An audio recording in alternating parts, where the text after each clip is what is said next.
मैंने अपने बड़े बेटे की शादी अपनी सहेली की बेटी से करवा दी, लेकिन शादी की रात ही उसने उसे तलाक दे दिया। मैंने गुस्से में आकर अपने बड़े बेटे को घर से निकाल दिया और उस लड़की की शादी अपने दूसरे बेटे से कर दी, लेकिन शादी की रात दूसरे बेटे ने भी उसे तलाक दे दिया। इस रहस्य को जानने के लिए मैंने तीसरे बेटे की शादी ज़बरदस्ती उसी लड़की से करवा दी और दूल्हे की जगह मैं खुद कमरे में चली गई। तब मेरे पैरों के नीचे से जमीन निकल गई जब तीसरे बेटे के कमरे में आते ही। मेरा नाम काजल है। मैं उत्तर प्रदेश की रहने वाली हूँ। मैं अपने माता पिता की इकलौती बेटी हूँ। मेरी शादी एक बहुत अच्छे परिवार में हुई थी। ससुराल वाले सभी बहुत अच्छे थे। मेरी आदत थी कि मैं रोज़ रात को खाना खाने के बाद टहलने जाती थी। मेरे साथ मेरी सास भी होती थी, लेकिन 15 मिनट बाद ही वह अपना रास्ता बदलकर कहीं और चली जाती थी। आधे घंटे बाद वह खुद ही वापस लौट आती थी। वह अक्सर ही खोई खोई रहती और घर में भी चुपचाप रहती थी। मुझे लगता था कि मेरी सास अंदर से बहुत दुखी है। मैं बहुत कोशिश करती थी कि वह मुझे अपने दिल का दर्द और हाल बताए, लेकिन वह ऐसा नहीं करती थी। मैं एक स्कूल में टीचर थी, लेकिन दोपहर को स्कूल से घर आते समय मैंने अपनी सास को जेल के बाहर देखा। वह सड़क के दूसरी ओर थी, इसलिए जब तक मैं वहां पहुंचती तब तक वो जेल के अंदर चली गई।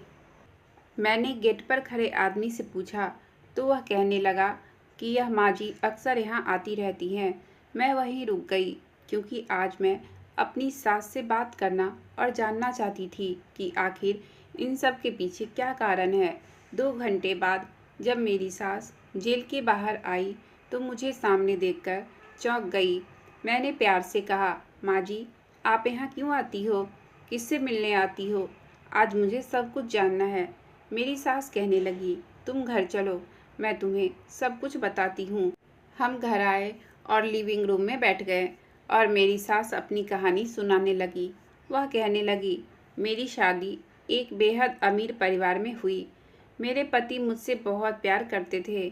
अपने परिवार में सबसे बड़ी बहू होने के कारण सभी मेरी बहुत इज्जत करते थे और मेरी हर आज्ञा का पालन भी करते थे।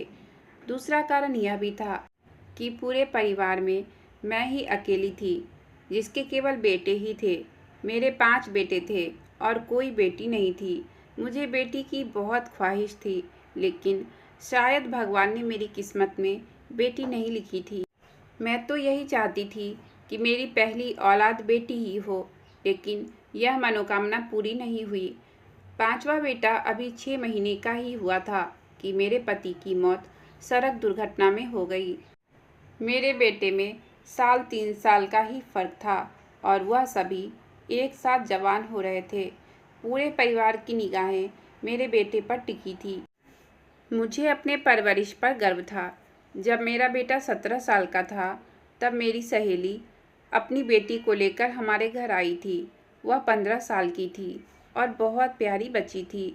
मेरी सहेली ने मुझे कहा, राधा हमारे हालात बहुत ख़राब हो गए हैं, हम अपनी बेटी की परवरिश भी नहीं कर सकते, इसलिए मैं अपनी बेटी को तुम्हारे पास छोड़ने आई हूँ। आज से यह तुम्हारे पास रहेगी।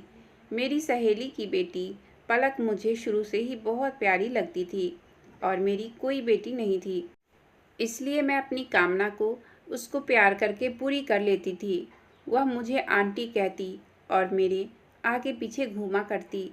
पलक मेरे सारे काम अपने हाथों से भागकर किया करती थी। मुझे पलक के साथ बहुत लगाव हो गया था, लेकिन 6 महीने बाद अचानक उसके पापा उसे लेने आ गए। कहने लगे, मेरी बेटी मुझे वापस करो। यदि आप इसे रखना चाहते हो तो इसके भविष्य को सुरक्षित करने के लिए कुछ संपत्ति इसके नाम कर दो। मैं पलक से अलग होना बर्दाश्त नहीं कर सकती थी, इसलिए मैंने अपना एक प्लॉट उसके नाम कर दिया ताकि उसके पापा को तसल्ली हो जाए। प्लॉट को उसके नाम करने के बाद उसके पापा चुपचाप चले गए। मेरी सहेली और उसके पति अक्सर ही पलक से मिलने आते थे और कभी-कभी पलक भी उनसे मिलने जाती थी। मैं अक्सर अपनी सहेली की आर्थिक मदद करने के लिए उसे पैसे आदि भेजा करती थी। मेरे सभी बेटे पलक से बहुत प्यार करते थे। जब पलक की उम्र शादी के लायक हो गई तो मैंने उसके रिश्ते तलाशने शुरू कर दिए। फिर मेरी सहेली मेरे पास आई और मुझसे बोली, तुम पलक से इतना प्यार करती हो तो हमेशा इसे अपने पास क्यों नहीं रखोगी? मैंने पूछा, वह कैसे? तो कहने लगी, तुम इसकी शादी अपने बेटे से करवा दो। पलक हमेशा हम सबकी नज़रों के सामने ही रहेगी। उसकी सोच पर मैं भी चौंक गई कि हाँ, मैंने तो ऐसा कभी सोचा ही नहीं था।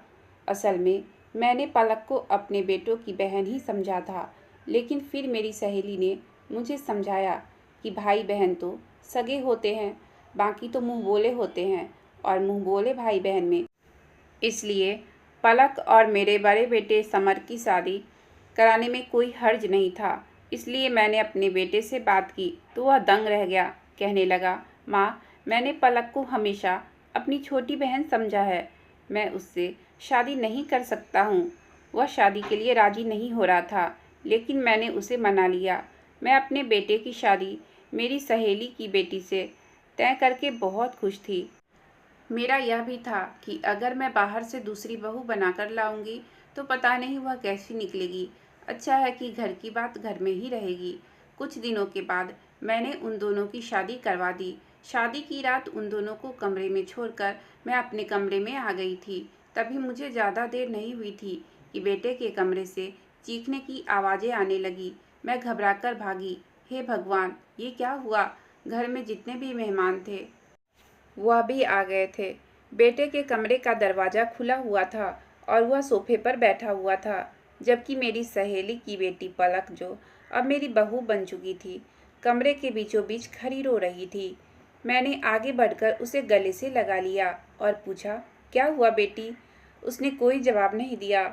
मेरा बेटा अपनी जगह से उठा और बोला, माँ, मैंने इसे तलाक दे दिया है। मैं दंग रह गई थी। सभी मेहमानों के मुंह आश्चर्य से खुले रह गए थे कि नई नवेली दुल्हन के कमरे में आते ही बीबी को तलाक क्यों दे दिया। मैंने गुस्से में आकर अपने बेटे के चेहरे पर थप्पड़ मारा और कहा, तुम क्या बकवास कर रहे हो? होश में तो हो? कहने लगा, माँ, मैं सच कह रहा हूँ। मैंने सच में इसे तलाक दे दिया है। मैंने अपने बेटे को फिर से थप्पड़ मारे और चिल्लाते हुए पूछा, आखिर तुमने ऐसा क्यों किया? वह कुछ नहीं बोला तो मैंने गुस्से में आकर उसे घर से बाहर निकाल दिया और कहा, आज के बाद तुम हमारे लिए मर गए हो। दोबारा इस दहलीज पर कदम मत रखना। मेरा बेटा घर छोड़कर चला गया, लेकिन उसने मुझे इसका कारण नहीं बताया कि उसने अपनी बीबी को तलाक क्यों दिया। मैंने पलक से पूछा तो कहने लगी, मुझे नहीं मालूम है कि उन्होंने ऐसा क्यों किया। वह कमरे में आते ही कहने लगे कि मैं तुमसे शादी नहीं करना चाहता था, इसलिए तुम्हें तलाक देता हूँ। इतना बताकर मेरी बहू फूट फूट कर रोने लगी। सारे मेहमानों के सामने हमारी बेइज्जती हो गई थी। मेरे बेटे ने इतने लोगों के सामने मेरी नाक कटवा दी थी। लोग मेरी परवरिश पर सवाल उठाने लगे थे। मेरी सहेली भी वहाँ थी। वह अपनी बेटी को उसके कमरे में ले गई और मैं अपने कमरे में आ गई। मुझे विश्वास ही नहीं हो रहा था कि मेरा इतना समझदार और काबिले तारीफ बेटा मुझे इस तरह अपमानित करेगा और उसने अपनी पत्नी को तलाक क्यों दिया होगा। मुझे वजह जानने की बहुत बेचैनी हो रही थी कि आखिर कोई तो वजह होगी। अगले दिन मेरी सहेली और उसके पति ने बहुत हंगामा किया और कहने लगे कि आखिर अब हमारी बेटी का भविष्य बर्बाद हो गया है। कोई भी इस तलाकशुदा से शादी क्यों करेगा? आपके बेटे ने मेरी बेटी की ज़िंदगी बर्बाद कर दी है। मेरे पास तो कोई दौलत भी नहीं है कि कोई दौलत के लालच में ही इससे शादी कर ले। मुझे बहुत शर्म आ रही थी कि मेरे बेटे की वजह से मुझे यह आज का दिन देखना पड़ा था। मैंने सोचा तो मुझे लगा कि मेरी सहेली के पति सही कह रहे थे।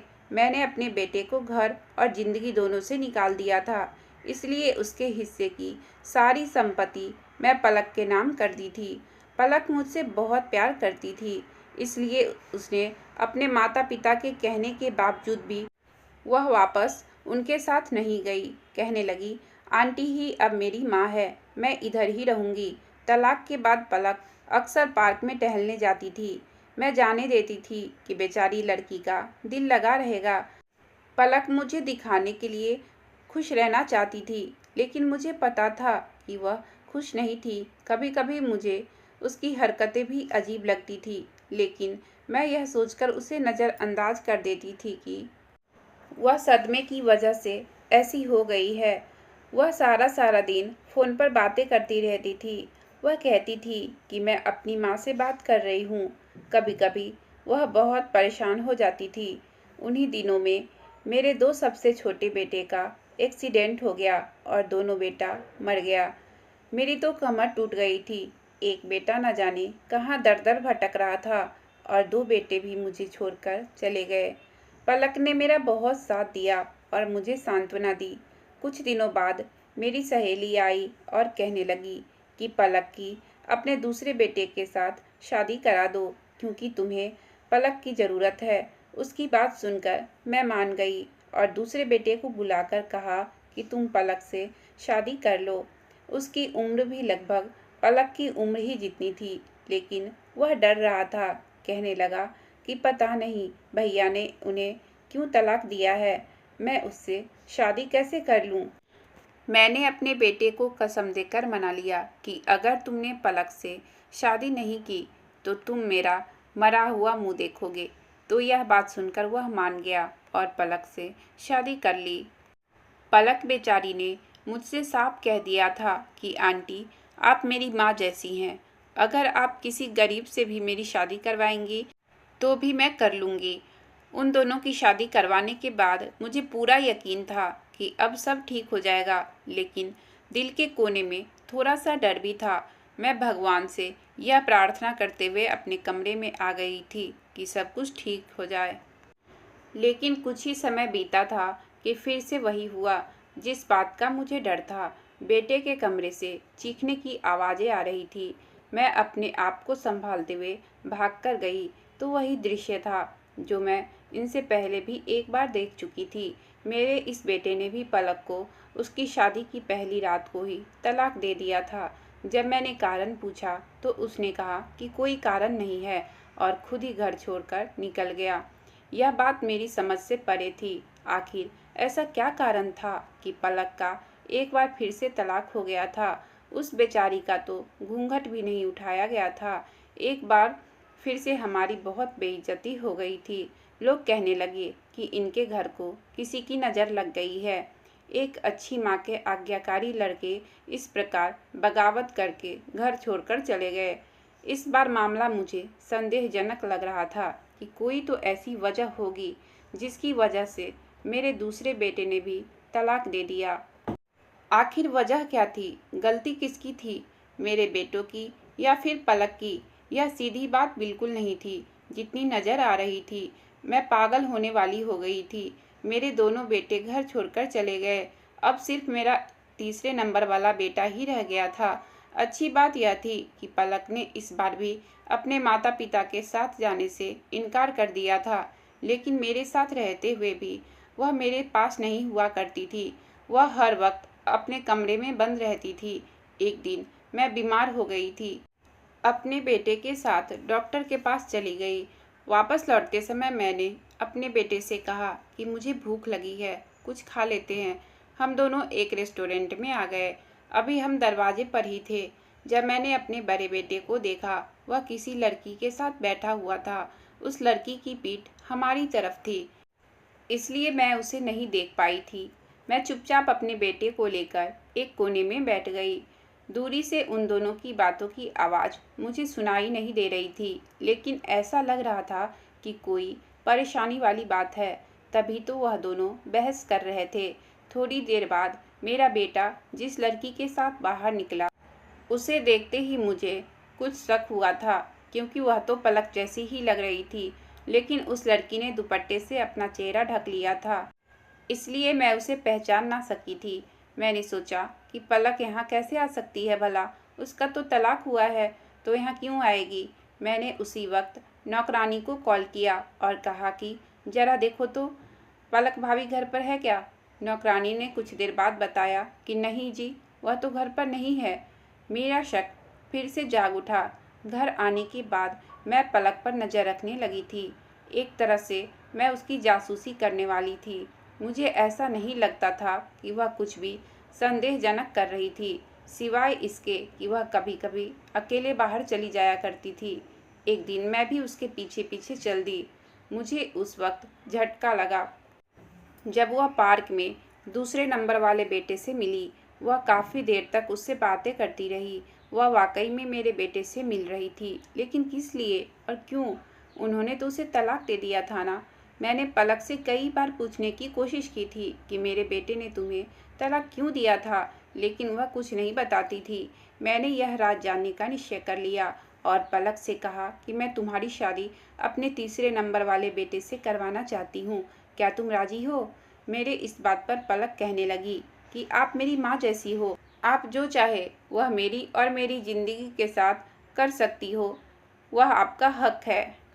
मैं पलक की शादी अपने इस बेटे से सिर्फ इसलिए करवाना चाहती थी ताकि राज का पता लगा सकूं कि आखिर ऐसा होता क्या है कि पहले ही रात को पलक का तलाक हो जाता है।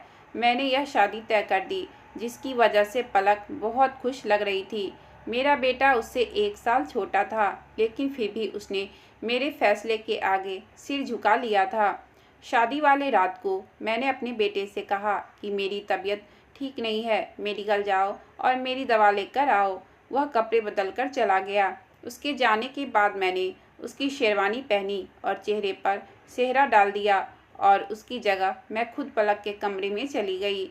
मैं कमरे का दरवाज़ा खोलकर अंदर दाखिल हुई और पलक बेड पर बैठी हुई थी। मैं जानती अपने दूल्हे को देखते ही मेरे बेड से उठकर खड़ी हो गई। तुम्हें सिर्फ इतना कहना चाहती हूँ कि मैंने तुम्हें हमेशा अपना छोटा भाई समझा है। मैं तुम्हें इस रूप में स्वीकार नहीं कर सकती हूँ। तुम्हें याद है, मैं और तुम बचपन में साथ में खेलते थे और मैं तुम्हारे लाड किया करती थी। मैंने तुम्हें भाई का दर्जा दिया है, मैं तुम्हें पति का दर्जा नहीं दे सकती हूँ। और आंटी ने मेरी शादी तुमसे ज़बरदस्ती करवा दी है और आंटी ने ही कहा था कि तुम तलाक मांग लेना।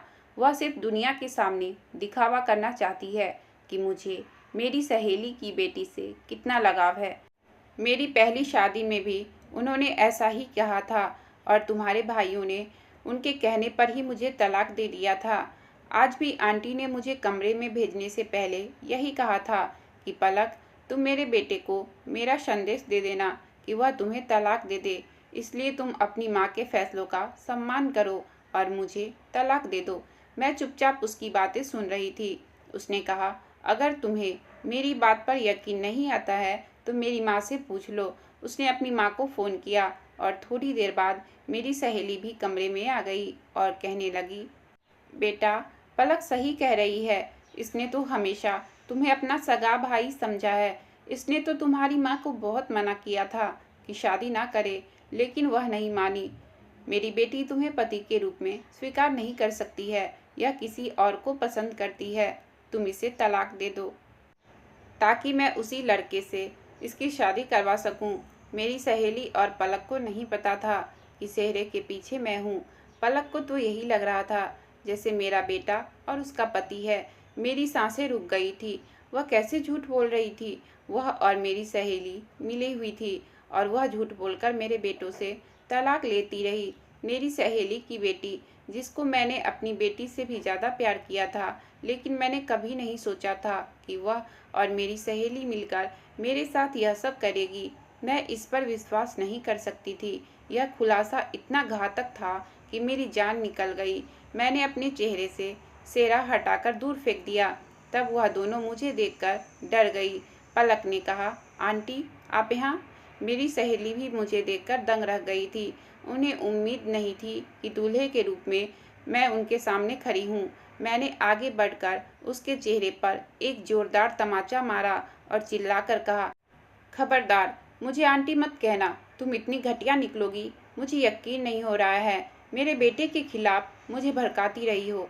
तुम्हारी वजह से मैंने अपने बेटे को घर से निकाल दिया।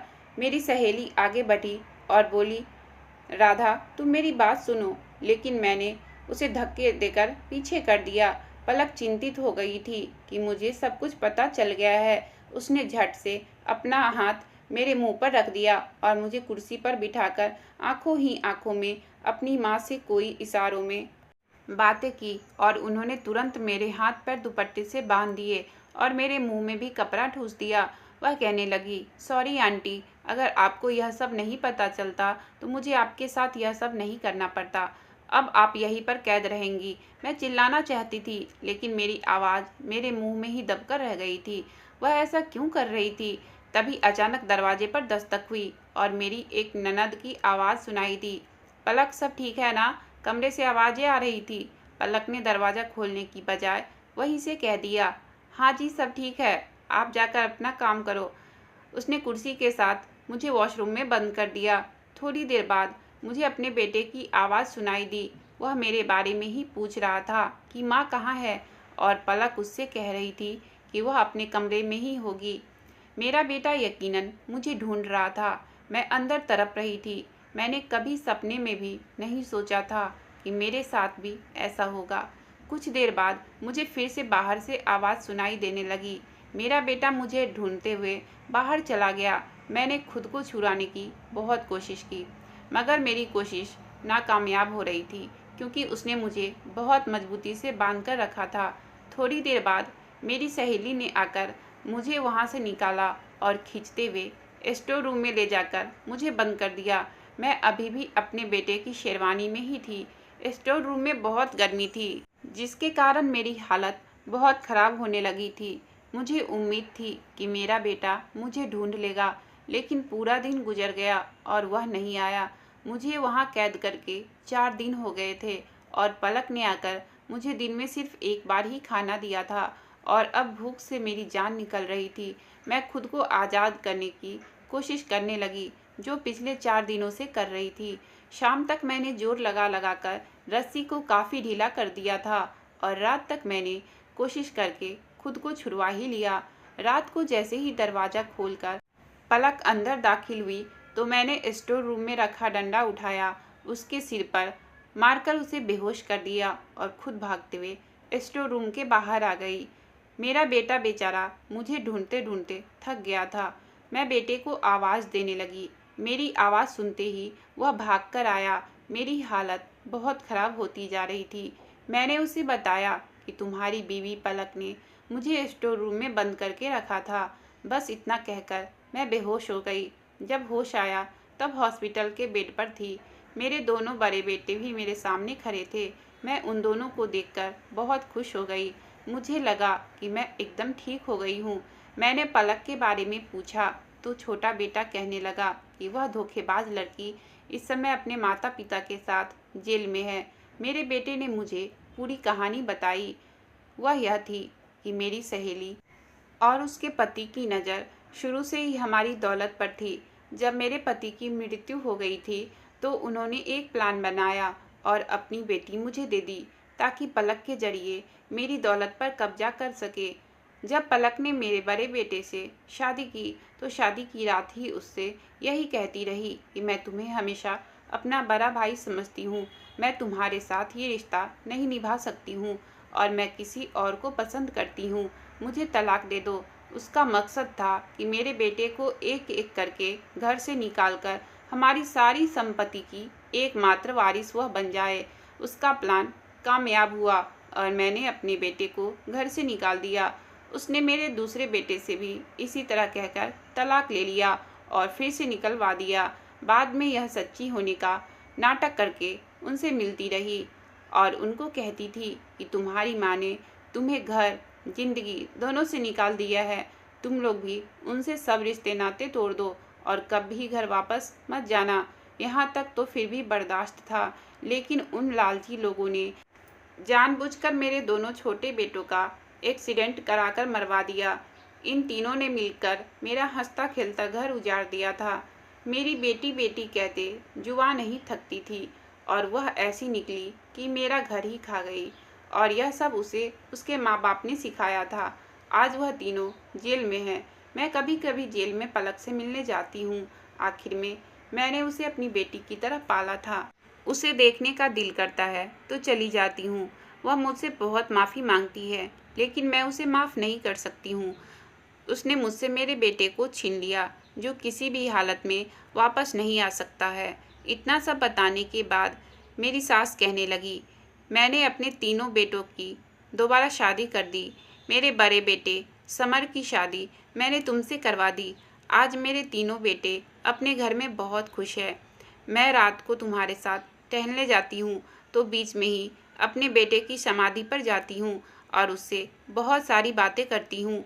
मेरे दिल को सुकून मिलता है। अपनी सास की कहानी सुनने के बाद मैं इस नतीजे पर पहुँची कि जो कोई दूसरों के साथ बुरा करता है तो भगवान के हाथ से बच नहीं सकता। मुझे यकीन है कि वह तीनों को इस लोक में भी तकलीफ़ सहनी होगी और परलोक में भी तकलीफ़ सहनी पड़ेगी। अगर आपको कहानी अच्छी लगी हो तो प्लीज़ वीडियो को लाइक और चैनल को सब्सक्राइब करें। आपका बहुत बहुत धन्यवाद।